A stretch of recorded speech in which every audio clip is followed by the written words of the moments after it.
Bom dia a todos, boa tarde, boa noite, sejam todos bem-vindos aqui ao nosso encontro semanal da Escola da Fé. Sou o diácono Eduardo Sierra, da paróquia São Sebastião, aqui da Arquidiocese de São Paulo. E nós estamos, durante essa semana, nós tivemos aí um mergulho nesse mistério que foi a presença de Maria no Brasil, né? Maria que se manifestou aqui em Aparecida e, e realizou ali, desde 1717, inúmeros milagres, coisas extraordinárias que aconteceram, de tal maneira que se tornou esse grande santuário da igreja e de lugar de peregrinação do Brasil, de São Paulo, Brasil, América do Sul, e muita gente vem aqui para experimentar esse mergulho na fé aqui em Aparecida. Então, Maria, Mãe de Jesus, que veio nos visitar. Né? E como é que nós poderíamos merecer? Claro que não merecemos, mas ela, por pura generosidade, veio nos visitar. E ela foi ficando, e a gente foi assim, de uma certa maneira, grudando nela, né, para que ela permanecesse entre nós, e ela continua se manifestando através da sua generosidade, através do seu amor a todo o povo de Deus. Então vamos iniciar e nós vamos falar, né, o assunto que é sobre o reconhecimento por parte da igreja das aparições. Como é que a igreja, qual é o processo, como é que a igreja reconhece, até para cuidar também, preservar a fé das pessoas, para que a gente não entre no engano. E às vezes o engano não é nem intencional, não é má fé, mas pode acontecer muitas dessas coisas, né? Então vamos iniciar rezando, porque quem não reza vira bicho. Deus de amor e misericórdia, vindo em nosso encontro, em nosso auxílio, socorrendo sem demora, envia teu Santo Espírito para que possamos compreender mais e melhor esse grande mistério, que é a Mãe do nosso Senhor, Jesus Cristo, que se manifesta entre a maioria das nações do mundo inteiro. Ela é generosa, dedicada e que intercede continuamente por nós. Que ela venha ao nosso encontro também, que ela interceda junto a Deus para que possamos compreendê-la mais e melhor, a graça de Deus presente no meio da terra. Em nome do Pai, do Filho e do Espírito Santo. Amém. Muito bem. Então vamos ver aí, em primeiro lugar eu quero fazer uma diferença aí a respeito das aparições, como nós tivemos lá em Lourdes, né? Nossa Senhora de Lourdes, em Fátima, em Portugal, isso na França, em Fátima, Nossa Senhora de Fátima, né? Maria que se manifesta ali, né? Nossa Senhora de Guadalupe, no México, e Aparecida, né? Nas três que eu citei, nós temos a aparição. Então, ela aparece e ela dialoga com alguém, que a gente chama de vidente, aquele que, e normalmente são crianças, é interessante, ou jovens, né? Ou pessoas assim, de muita fé, que verdadeiramente se aproximaram do sagrado e fazem essa experiência mística com Maria, né? No caso de Aparecida, aqui na cidade de Aparecida, né, nós não temos essa figura do vidente, né? Então ela não apareceu enviando uma mensagem, ela não apareceu fazendo algumas previsões, né? Ela simplesmente se manifestou ali numa pescaria que tinha tudo para dar errado, né? E que estava dando errado. Então ela sempre vem num momento de dificuldade, de angústia do ser humano, né? E aí foi se desenvolvendo essa devoção, né? Por Maria nós temos o que a gente chama de hiperdevoção, e hiperdulia na teologia, né? Que é acima de todos os santos. Então, por Maria, nós temos hiperbolia, uma hiperdevoção, porque ela verdadeiramente está acima de todos os santos. E basta ver o mundo todo, a devoção mariana no mundo todo, até no Japão, né? Nós temos lá a manifestação de Maria, de tal maneira que os países, ela se torna aí a padroeira de inúmeros países, a maior parte dos países aí nós temos essa figura, essa manifestação de Maria. Mas as aparições, temos ali também Medjugorje, né? Vamos dar uma olhadinha nisso aí também, de maneira rápida, né? Vocês não gostam de vídeo longo. Vou procurar ser bastante objetivo aqui para que a gente entenda bem e rápido o que nós queremos discutir e que a grande maioria das pessoas desconhece, né? Das pessoas que são católicas, que têm fé, elas desconhecem. Então, vamos adiante. Em primeiro lugar, é conhecer essa figura de Maria com relação a Jesus. Por que eu falo isso? Porque tudo que Maria foi e é sempre em relação a Jesus, a referência a Jesus. Até mesmo quanto o discipulado, né? Ser discípula. Maria foi a primeira discípula de Jesus, mas a discípula diferente dos outros, diferente de Pedro, que teve muitos altos e baixos. Maria sempre presente, a questão maternal, a ligação ali, né? Não só umbilical com relação ao parto, né? Com relação à criança ali, mas também essa ligação de mãe para com o seu filho. Então, é algo muito especial. Os apóstolos tiveram uma ligação muito especial com Jesus, mas Maria vai muito além, exatamente porque a mãe é aquela que procura compreender mais e melhor o filho, a filha, né? Então vamos fazer em primeiro lugar isso para a gente entender esse lugar de Maria, tá certo? Então, se Jesus é o Filho de Deus, Maria é a mãe do Filho de Deus. Ela é a mãe do Filho de Deus. Jesus Cristo,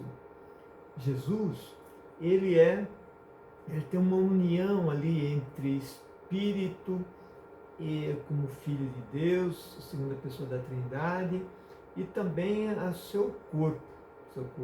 Então, de tal maneira que na ressurreição, ele tem esse corpo místico com características também do seu corpo físico, né? Então ele tem ali uma mudança. E Maria é mãe desse Jesus por inteiro. É por isso que muita gente confunde um pouco, não vou discutir aqui os dogmas marianos. Em outra oportunidade a gente discute essa questão de mãe de Deus, que parece esquisito, mas em outro momento a gente pode explicar melhor, né? Se Deus, né, se Jesus é Deus, então Maria, o santuário da divindade, né? Por quê? Porque ela envolveu completamente a divindade, esse Deus que se fez ser humano, que se fez homem no meio de nós. Um enorme mistério, mas para Deus é assim, né? É criativo e faz do jeito que ele acha melhor, e com certeza foi a melhor maneira, né? Se Jesus é o caminho, ela é indicadora do caminho, porque ela aponta quem? Jesus. Lembra das bodas de Caná? Na boda de Caná,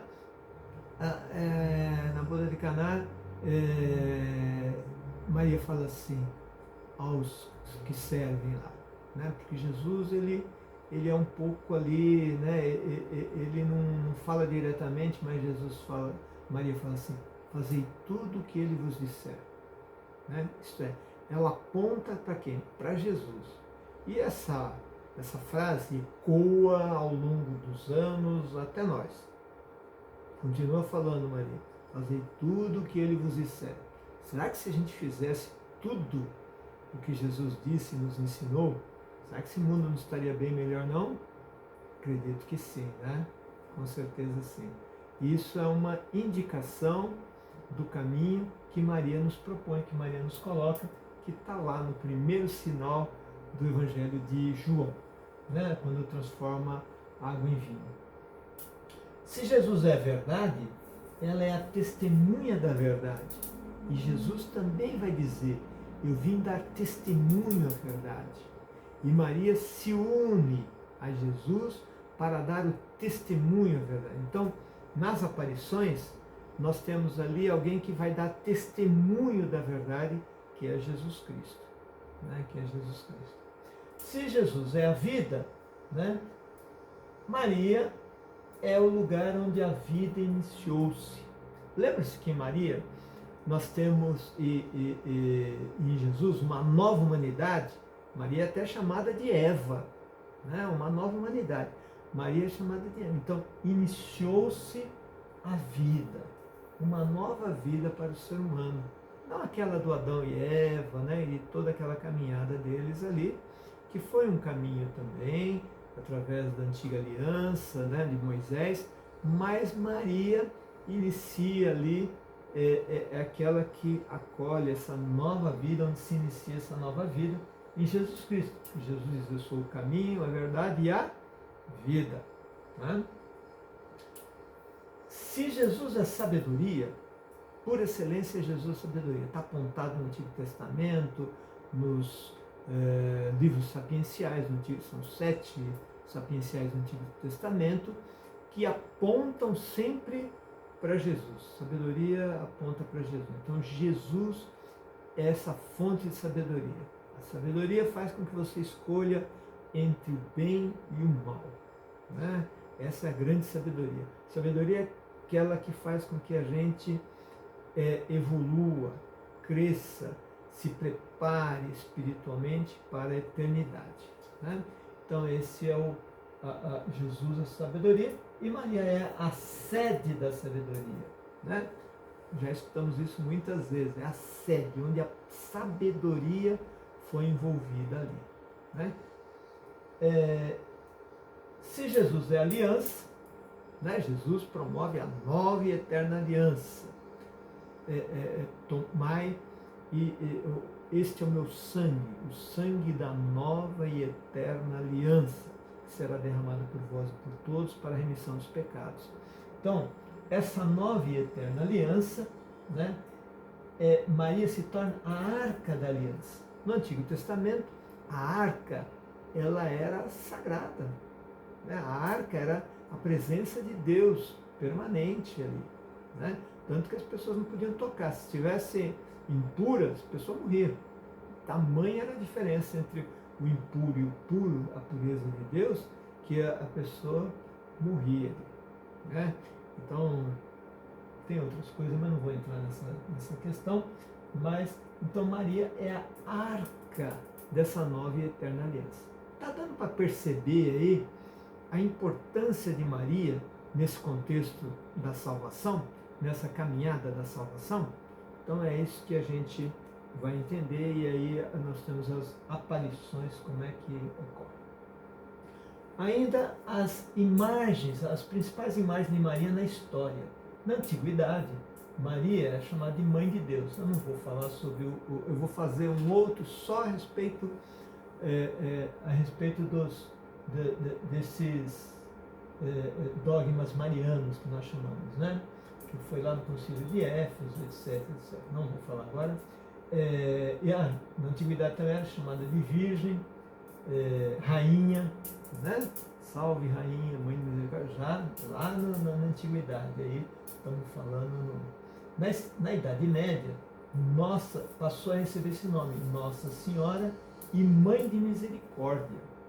Mãe de Misericórdia, aquela que tem misericórdia, que tem compaixão, aquela que se aproxima sempre no sentido de, no momento de sofrimento, de angústia, de resgatar o ser humano, de ajudar o ser humano, de interceder junto a Deus por aquele ser humano, né? Pelo ser humano e pela humanidade inteira também, que é o que está nas aparições. Na Idade Moderna é padroeira, patrona e rainha dos povos, católicos, claro, né? Mulher de fé e serva do Senhor. Ao mesmo tempo que ela é tudo isso, ela é alguém humilde, né? Se coloca no lugar daquele que está pronto a servir. Como Jesus falou, né? Eu vim para servir, né? Então, ela entra nessa lógica de Jesus. Idade contemporânea, ela é discípula, e aqui é seguimento de Jesus e levando outras pessoas para Jesus, é o que faz o discípulo, né? Libertadora e mulher, né? É a nova mulher. A mulher moderna, olha para Maria como é que ela era, né? Inteligente, rápida, né? Como é que isso vai acontecer se eu não conheço homem algum, né? Como o anjo Gabriel, né? Ela toma iniciativa lá juntamente com São José, quando Herodes procura matar o menino, vai lá, enfrenta o deserto, até o Egito, né? Então ela, aquela que age, que tem atitude, aquela que não fica de maneira passiva, mulher moderna, né? E mulher no sentido da nova Eva, uma nova humanidade a partir de Maria, né, na questão da mulher. Aí, esse papel importantíssimo de Maria, né? Então essas são as principais imagens de Maria. As aparições de Maria. As aparições aqui nós temos que entender isso. As aparições estão no domínio de revelações privadas e não é necessário acreditar nelas para termos fé. Não, isto é, não deixe de ser católico. Então as revelações, essas revelações estão no domínio, então veja bem, né, de revelações privadas. Isto é a experiência privada de 3 crianças, jovens, de pessoas de fé, ou apenas um jovem, Guadalupe, né? De tal maneira que é uma experiência ali particular. Nós vamos ver como é que a igreja ela aceita ou não aceita, ou aceita parcialmente. Como é que é isso? Né? Como é que é isso? Para que a gente não incorra aí alguns perigos, né? Alguns perigos. Porque a igreja tem esse papel de preservar a fé das pessoas. Nesse sentido, muitas vezes, alguém pode falar assim, nossa, mas está dando para ver, está evidente, né, que é uma manifestação de Maria, mas a igreja toma alguns cuidados para que as pessoas, de repente não tenham uma fé aí, tenham caído no engano, né? Como eu falei, mesmo que não seja de má fé, né? Mesmo que não seja, mas às vezes a pessoa ela experimenta aquilo e faz uma interpretação errada daquilo ali, né? Olha, para que a aparição seja considerada autêntica pela igreja, tudo isso aqui tem que acontecer, né? Então veja, para autêntica, sim, nas 4 condições aqui, Maria glorificada se manifestou a um ou mais videntes e deixou uma mensagem a ser transmitida. Isto é, então, ela se manifestou a um ou mais videntes. Quem são videntes? Aquelas crianças que tiveram uma visão ali, né? E não foi apenas uma, né? Teve situações, né? Como em Fátima, onde nós temos ali as 3 crianças ali, né? Então é uma maneira, não é única, uma experiência única, né? Mas pode ser única também, mas de uma a algumas pessoas aí, né? E deixou uma mensagem. Aí a gente chama de aparição. O que aconteceu em Aparecida? Teve uma mensagem? Não.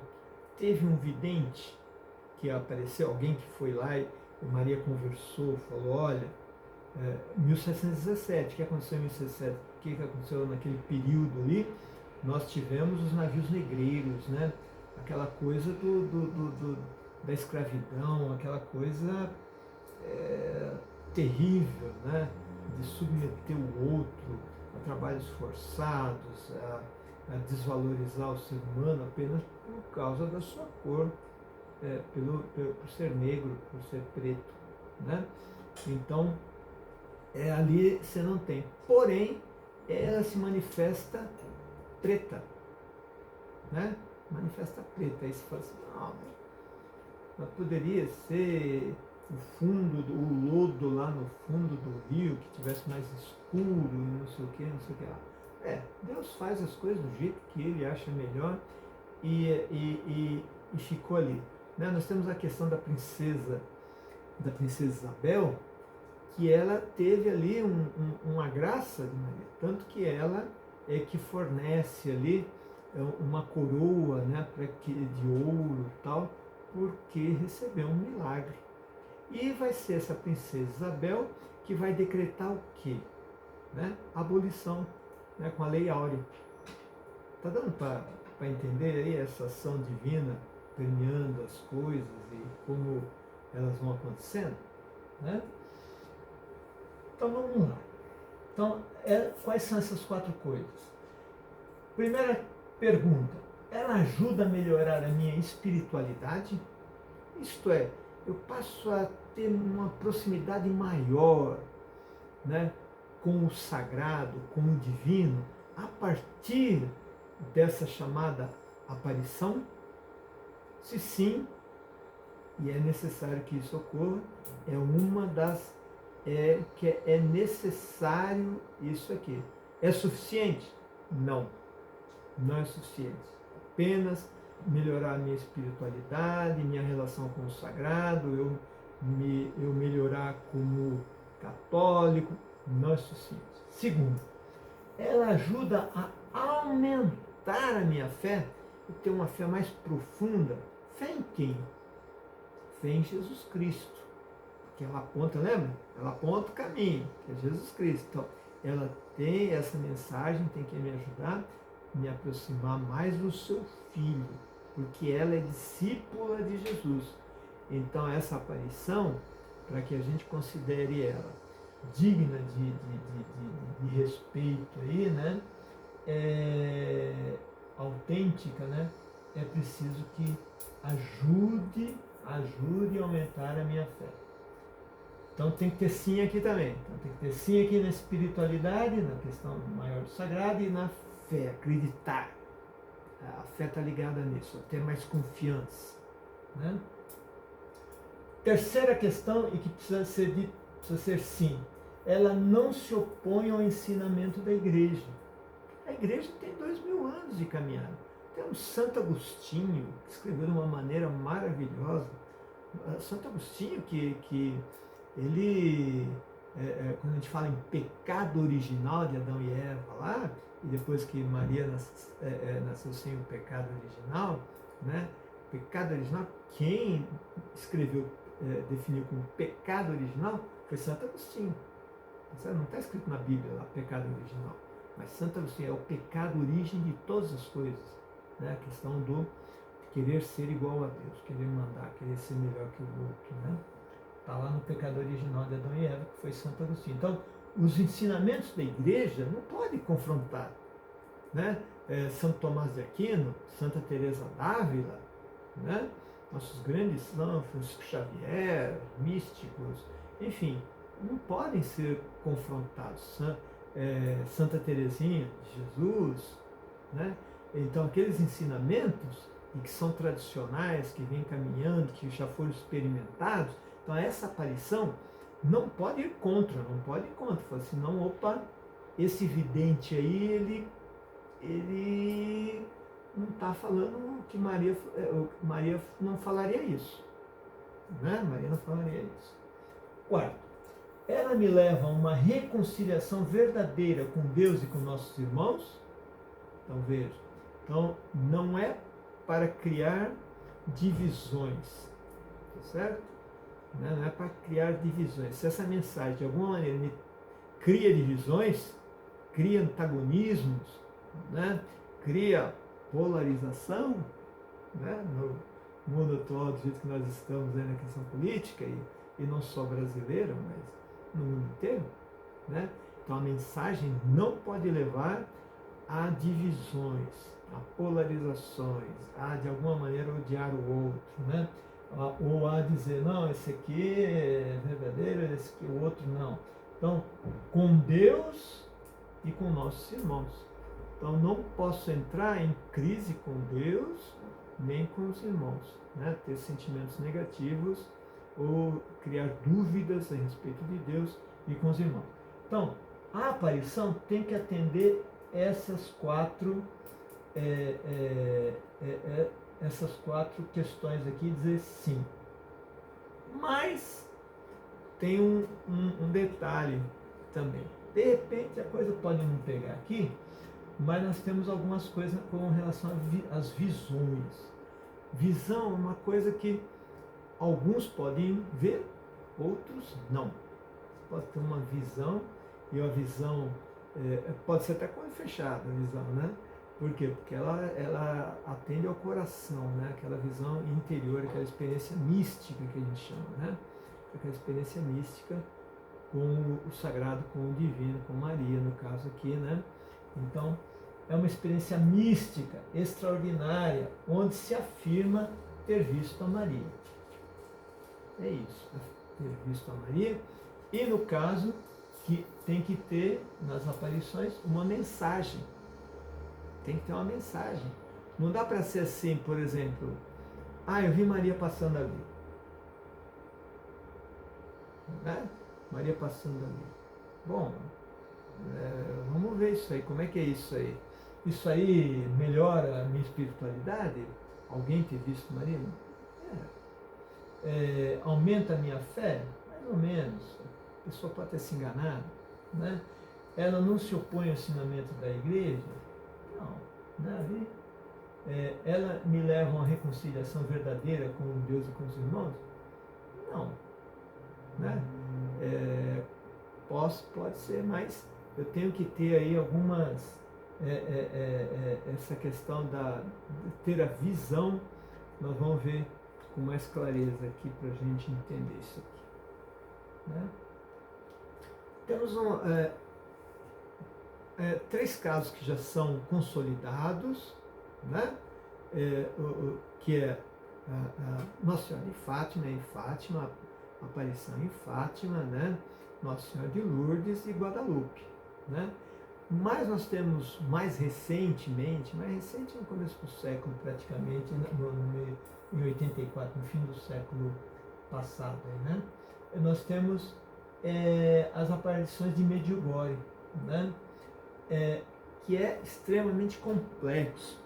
Né? Então a igreja ainda não se manifestou completamente. Né?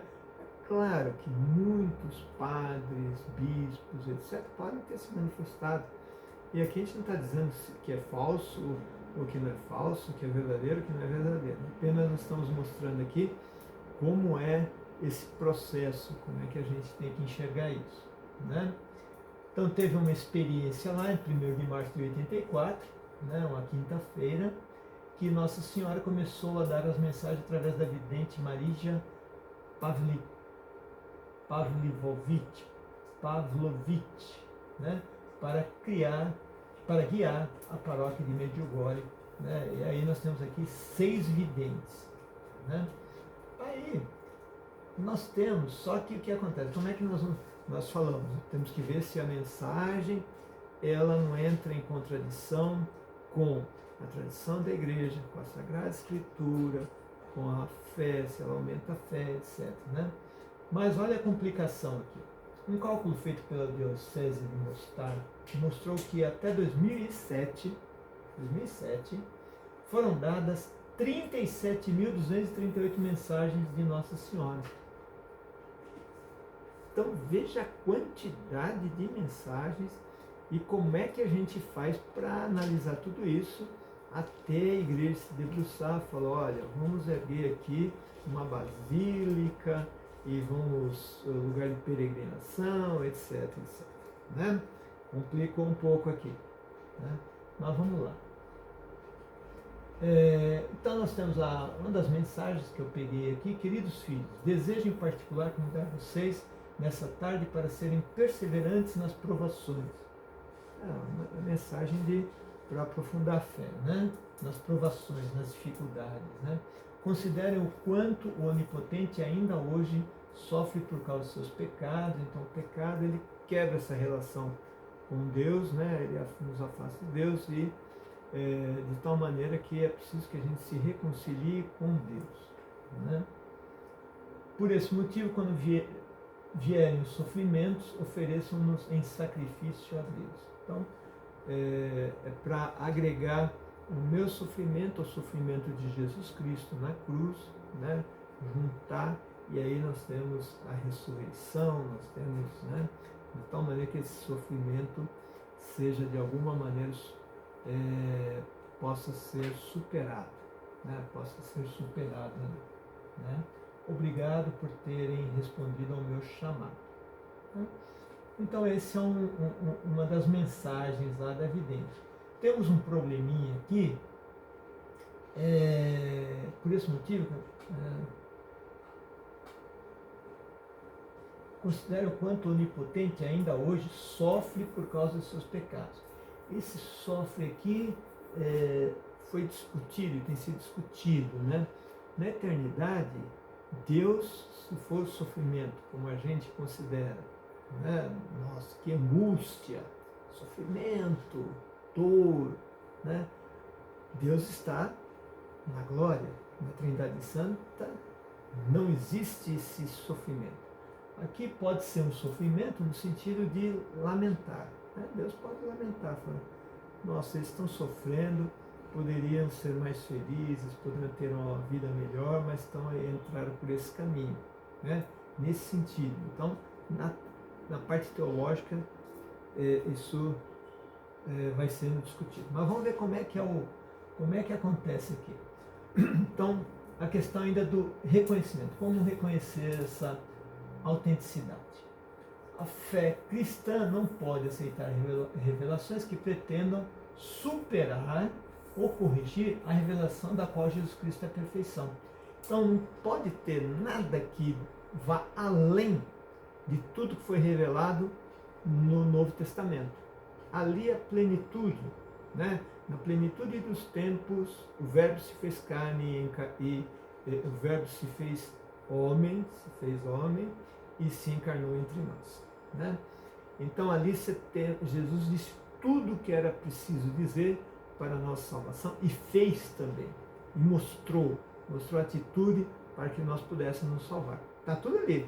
Não dá para falar, não, agora tem mais isso, tá? Você pode, se você entrar pela internet, pelo YouTube, você vai se salvar fazendo 10 milhões, não, nada novo isso aí. Então não pode ter nada novo aí. O bispo deve acreditar que exista algo excepcional acontecendo com o vidente. O bispo do local, do lugar onde está acontecendo, não estou falando de Medjugorje, estou falando em qualquer lugar do mundo, né? Então o bispo ele tem que estar certo, ele tem que acreditar verdadeiramente que está acontecendo algo extraordinário ali na sua igreja, né? Na igreja local ali, né? Então ele tem que ter essa certeza que está acontecendo alguma coisa. Ele ele não está dizendo aqui que ele está acontecendo algo extraordinário, então é Maria se manifestando. Não, algo extraordinário, né? Isso aí ainda, né? Acontecendo com o vidente, Abre-se um processo canônico longo. Olha o detalhe, abre-se um processo canônico longo, iniciado na diocese, né? Então veja, esse processo canônico longo começa na diocese, ele não tem tempo para acabar. Ninguém pode falar assim, não, olha, tem que acabar esse serviço aí até o final do ano que vem, tá? Não. Ele tem que ser com toda a paciência, tem que ir lá olhar, ver o que está acontecendo. Aconteceu esse milagre, aconteceu aquele outro milagre, etc. Veja, Nossa Senhora Aparecida, né, foi em 1717. E os milagres foram acontecendo, até que a igreja falou, pode construir uma basílica aqui, porque Maria se manifestou aí. Está aí, está evidente por tudo que ocorre aqui e aumenta a fé das pessoas e aumenta a espiritualidade das pessoas, etc. Então, Pode-se erguer uma basílica, aí, um santuário. Né? Uma comissão analisa a situação psíquica do vidente. Às vezes a pessoa tem visões e fala algumas coisas, mas às vezes então tem que ter uma análise psiquiátrica, psicológica, né, para ver se aquele vidente ele não tem alguma coisa aí, algum problema. Né? Você fala, nossa, mas tem que ver, vai dizer que se ele está sendo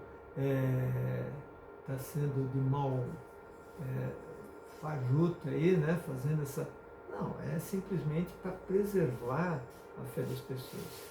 Então vê se de repente esse vidente ele não tem algum problema mental, algum problema ali sério que haja um engano da parte dele. Ele está acreditando que é aquilo, mas não é aquilo. Né? Ou é, né? Ou é, depende de todo o processo aí. Né? Temos a avaliação do teor das mensagens. Tem que ir lá olhar cada mensagem e ver, ó, essa mensagem aqui, difícil que Maria tenha dito essa mensagem, hein? Né? Porque ela não está descontextualizada, né? Então veja, lá em 1717, nós estávamos no meio da Segunda Guerra Mundial, na Primeira Guerra Mundial, desculpe, né? Na Primeira Guerra, então, um momento dramático, lembra? Aparecida no meio da escravidão ali, quando estava pegando mesmo, sofrimento e tal. Então você vê que Maria, ela entra em momentos, ela se manifesta em momentos, isso a gente vai aprendendo, né? Ela entra em momentos de muito sofrimento, angústia, dor, injustiça social, né? Então ali a gente vai vendo como a coisa ocorre, né? Então a gente tem essa avaliação da qualidade dos sinais de curas e conversões. Então, sinais de curas, a qualidade. Pode dizer assim, olha, eu estava com uma dor aqui nas costas, sabe? Nossa, passou. Não, isso é pouco. Nossa, olha, eu estava assim numa depressão, tal. Gente, tem um monte de tratamento, até com a ajuda da ciência, da psicanálise, né, que faz curar remédios, né, pode ser questões físicas, a psiquiatria pode identificar isso. Então tem que ver, ter qualidade, tem que ter coisa que a medicina olha e fala, não, isso aqui tem jeito não, isso aqui é a ciência e não, né? Não tem jeito, isso aqui é algo extraordinário mesmo, né, que acontece e aí vai. Então, tem que ver a qualidade dos sinais de cura. Não pode dizer que coisa meio simples, banal, olha, estava com uma gripe, acabou minha gripe. Esquece. E conversões. Roma assume o processo que pode convocar outras comissões. Então, depois que passou por isso aqui, pela avaliação, quem é que vai liderar isso? O bispo local. Né? Depois que passou por isso aqui, aí o bispo falou, olha, realmente, até aqui nós fomos. Aí Roma fala assim, não, então agora traz para mim aqui, determina lá, né, teólogos, padres, bispos, etc., que vão aprofundar, vão mergulhar em todas as evidências para ver se aquilo verdadeiramente foi uma aparição mariana ou não. Né? Vocês veem que a igreja, o que ela está fazendo? A igreja é muito rígida. Não, está preservando a fé das pessoas, para que não entrem aí numa, me perdoe, mas numa barca furada. Vou dizer há uns 20 anos atrás, o que aconteceu? Isso foi divulgado aí na mídia,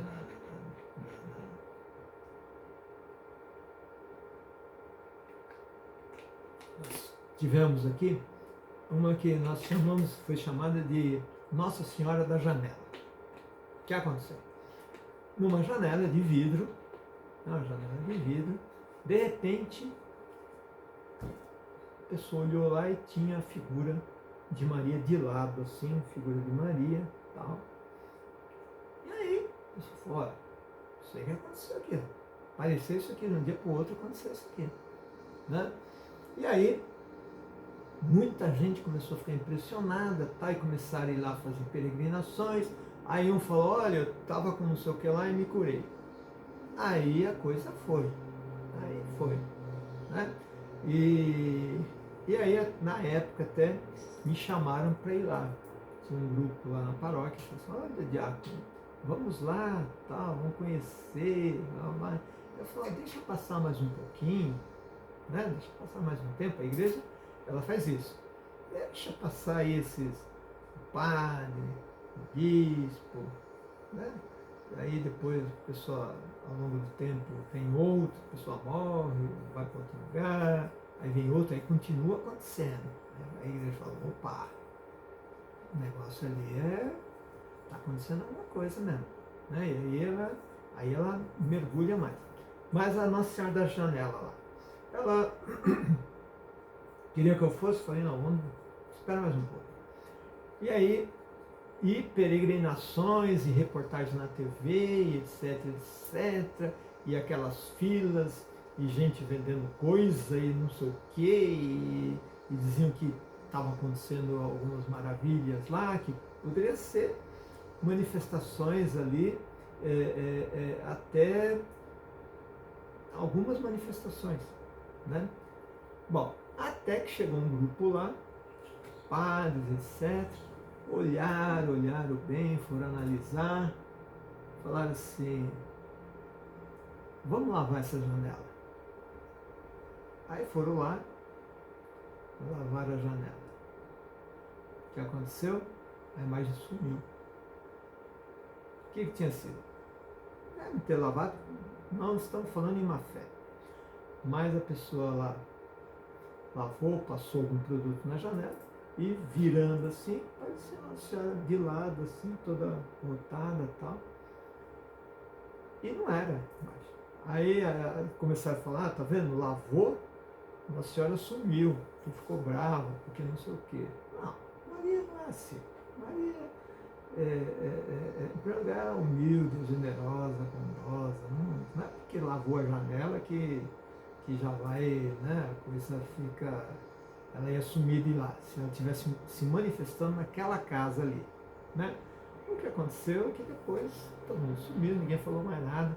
E o assunto, depois se vocês quiserem olhar na internet, aí chamava, o povo que chamava de Nossa Senhora da Janela. Né? Chamava de Nossa Senhora da Janela. Bom, agora finalmente aqui. Depois de um longo processo, né?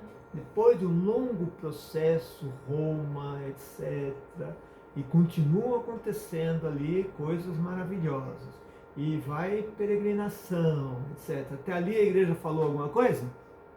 Não. A igreja estudou, passa 20 anos, vamos passar mais 30, né, gente? Para ver se é isso mesmo. Maria não vai desistir, que eu sei. que nem a Aparecida, 1717. Ficou aí 100, 200, 300, até que chegou uma hora e falou, não, a coisa aqui, né, não tem, a igreja falou, não, vamos lá. O Papa Francisco foi inúmeras vezes aqui, veio em Aparecida, né? Quando tivemos a conferência aí dos bispos em Aparecida, né? Então, né, a coisa é diferente, né? Então, depois desse longo processo, depois de passar por tudo aquilo que eu disse até agora ali, né, que realmente é aquilo, né, o reconhecimento oficial, isto é, da igreja, é muito moderado. Mas depois de tudo isso, ainda a igreja não vai lá e fala, não, apareceu mesmo. Olha só, declara-se a igreja, declara-se que a mensagem é digna de fé é digna de fé. Isto é, colabora com a minha fé, eu posso aprofundar, e, né? Pode ser acolhida e divulgada. Certo? Os padres, bispos, os católicos podem divulgar e dizer, olha, vamos lá, vamos fazer uma peregrinação, vamos fazer uma caminhada até lá, vamos fazer uma, né, até lá. Aceita-se no local um santuário de louvor a Maria. Então, aceita-se. Se quiserem a igreja local, o bispo, etc., se quiser fazer ali, né, um santuário de peregrinação, a igreja fala, pode fazer. Se não, se o processo lá der não naquelas questões, se houver dúvida, não permite que seja feito santuário. Não permite de peregrinação. Né? Contudo, em nenhum documento oficial a igreja afirma que Maria apareceu naquele lugar. Então, a igreja não vai falar assim, olha, não, é verdade, hein, apareceu. Por que ela vai dizer isso? Ela não vai dizer não, que ela não vai dizer isso, não vai afirmar. Porque a igreja não viu. Teve experiência, a coisa foi, etc.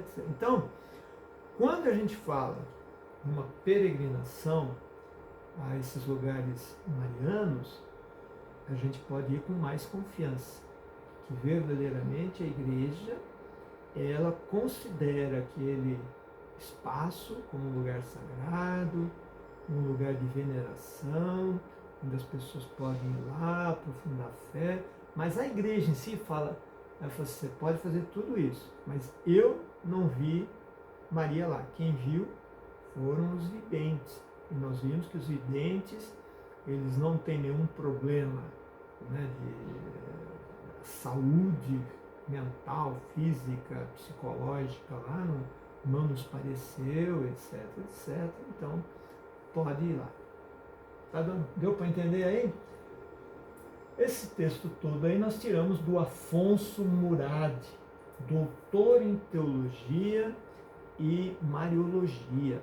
Ele é um profundo conhecedor de mariologia, foi dali, eu não tirei da minha cabeça não, eu tirei dali toda essa questão, eu dou aula de mariologia, mas a fonte é essa aqui, ok? Então, aqui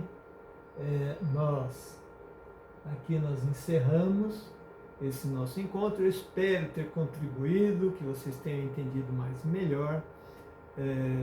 Nessa semana em que nós tivemos aí inúmeras demonstrações de fé e de caminhada e de aprofundamento, a cada ano sempre é isso, né? A Maria, Nossa Senhora, e que nós continuemos colocando Maria, Mãe de Nosso Senhor Jesus Cristo, no devido lugar dela, acima de todos os santos, que merece toda nossa devoção, nossa hiperdevoção, por ser a Mãe de Jesus e por realizar coisas extraordinárias na vida humana.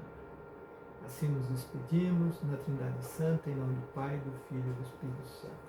Até o próximo encontro.